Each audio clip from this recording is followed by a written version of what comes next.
Today, we'll discuss the ICD-10 program and provide clarity around the changes that are happening across the healthcare landscape and at Dignity Health.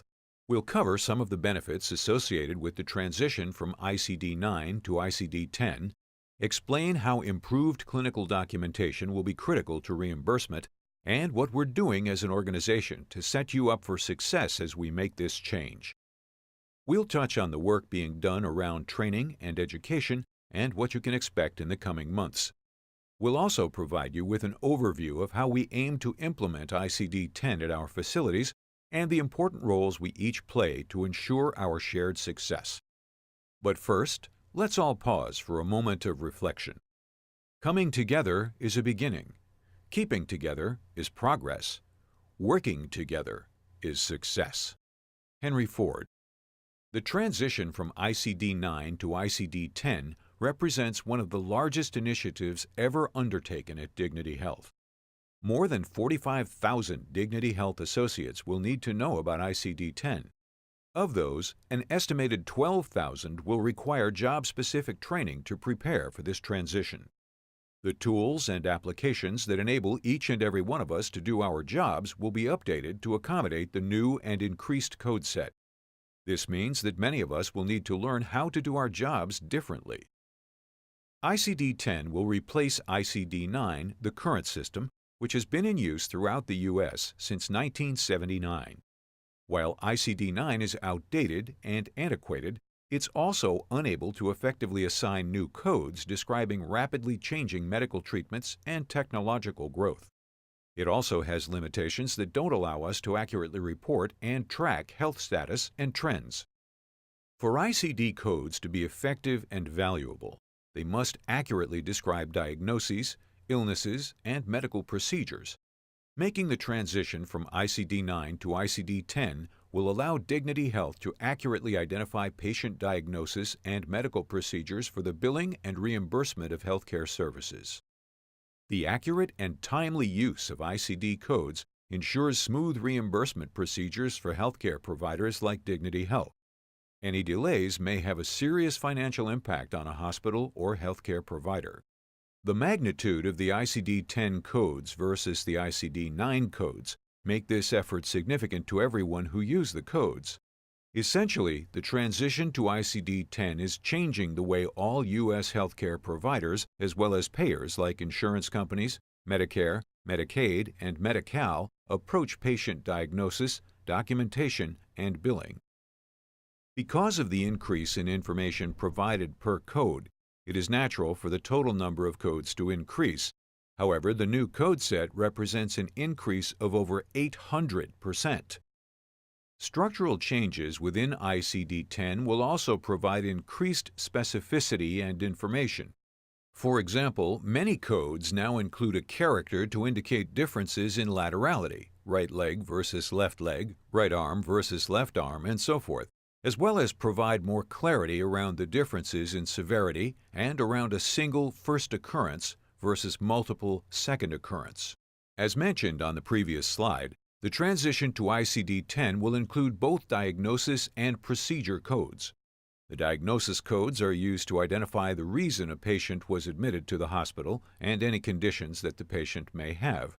The structural changes, highlighted here, will provide increased specificity and additional information in ICD-10 codes. As a result, the number of diagnosis codes will increase from 14,000 to 69,000 codes. There will also be structural changes to the procedure codes, which are used to describe and bill for the procedures provided to hospital inpatients.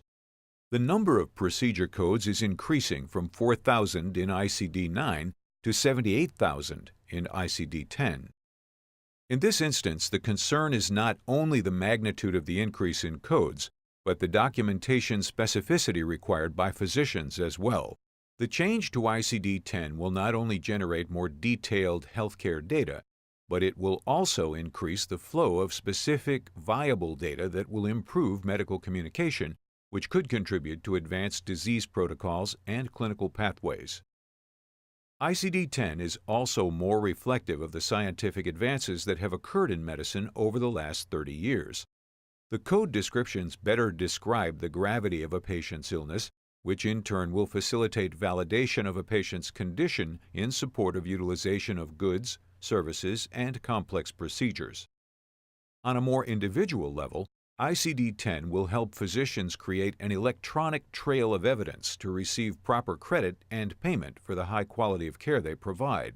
ICD-10 will provide us with a new, more granular view on all of our clinical activities, positioning us to use this information to improve physician alignment, develop cost containment strategies, share costs, look for new business opportunities, and grow market share.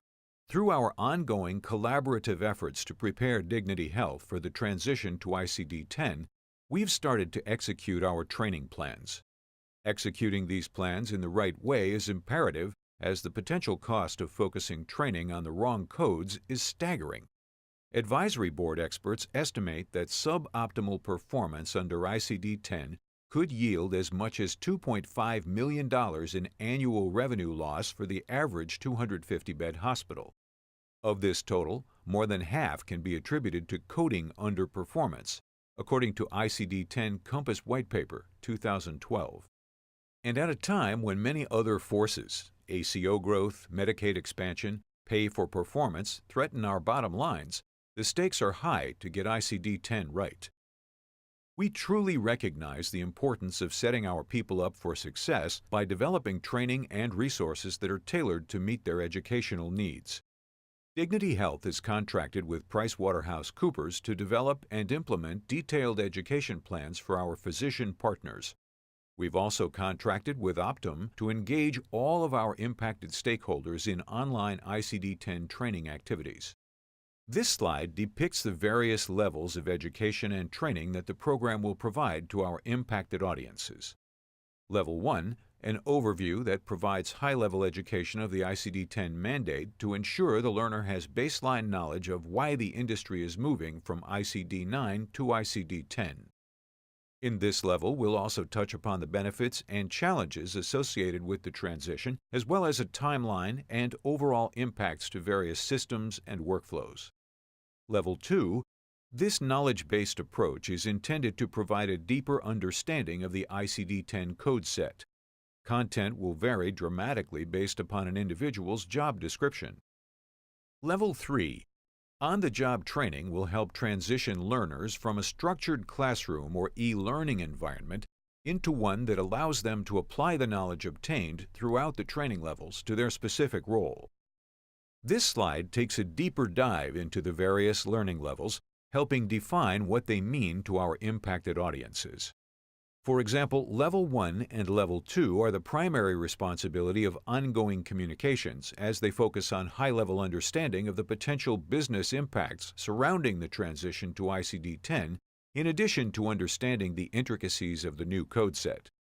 The ICD-10 program will continue to provide general awareness through enterprise-wide communication. However, job-specific learning will be delivered through focused training. To succeed in this effort, communication and training are closely aligned. Levels 3, 4, and 5 are the primary responsibility of training and are broken down into the following categories. Level 3, Education. This level provides detailed job-specific training for staff who may be involved in documenting patient activities and handling medical or administrative records. Level 4, Knowledge. This level will offer comprehensive training for staff who are involved in documenting patient activities and medical and administrative records. Level 5, Expertise. The program will provide those who fall into this category with intensive training on coding conventions, guidelines, assignment and interpretation of ICD-10 CM/PCS codes. This slide, which builds upon the levels we just reviewed, highlights the key learner categories associated with the various education levels.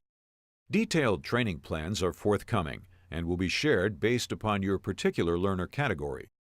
The expectation is that leadership will provide all impacted employees with the time required to complete these courses, which may be via online modules, in-person sessions, or a combination of the two. To meet our challenges, each of us has a critically important role to play. Your role: understand that this is a unique time for our national healthcare system Dignity Health, and our hospital. We all will experience change, and we must all understand and accept that change if we are to continue our vital work. Never waver in our commitment to delivering quality care. Look for ways to do things better and more efficiently, and suggest improvements to our supervisors. Be advocates for Dignity Health and for your hospital, especially to our friends and family. And most important, continue to focus first and foremost on delivering a high-quality experience for each and every patient. We're all in this together, and we are all responsible for helping Dignity Health succeed and continue delivering on our important healing mission. In summary, Dignity Health, like all healthcare systems, faces many challenges. We must continue to grow and become stronger financially so we can continue to help those who need us most. We can overcome these challenges by continually looking for ways to deliver top-quality care in the most efficient way possible. I am confident that we can do this by coming together as a family and doing our part to identify and fix inefficiencies, all while delivering a positive and high-quality experience to every patient we serve. We can and will be there for the patients who need us most, just as we always have. Thanks for all you do on behalf of our patients. Please share your questions or concerns with your immediate supervisor. You may also submit them directly to ICD-10HELP@dignityhealth.org or visit the program website at dignityhealthmember.org/ICD-10. Thank you.